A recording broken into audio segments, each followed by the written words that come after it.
பல பேர் கனவுகளோடு இருப்பாங்க, ஹஜ்ஜுக்கு போறவங்க, எப்படியா அங்க போய் மௌத்தாயிரணும் எல்லாம் மௌத்தாக்க மாட்டான். இடம் இது இல்ல, திரும்ப தூக்கி கொண்டு போய் விட்டுருவான். நிறைய வரலாற்றுகளை எழுதுகிறார்கள், மிகப்பெரிய செல்வந்தர்கள் எல்லாம் கனவு கோட்டை கட்டினார்கள்.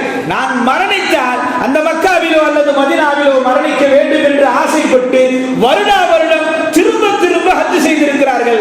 ரப்பு விடல, இடம் இது இல்ல, நான் தேர்ந்தெடுக்கவும் இல்லை, கொண்டு போய் அவர்கள் பிறந்த ஊரிலேயே விட்டு விட்டான் என்பது வரலாறு.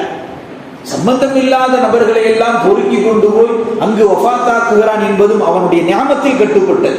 நான் எதற்கு சொல்லுகிறேன் என்றால், இவ்வாண்டு நிறைய ஹாஜிகள், குறிப்பாக 1000க்கும் மேற்பட்ட ஹாஜிகள், இந்தியாவிலே மாத்திரம் 80க்கும் மேற்பட்ட ஹாஜிகள் வஃபாத்தாகி இருக்கிறார்கள். போன ஹாஜிகள் ஒரு பக்கம் அவர்களுடைய சகோதரர்கள் குடும்பத்தார்களுக்கு வேண்டுமானால் அது துக்கமாக இருந்தாலும் மார்க்க ரீதியிலே அது ஒரு மிகப்பெரிய நியமத்தாக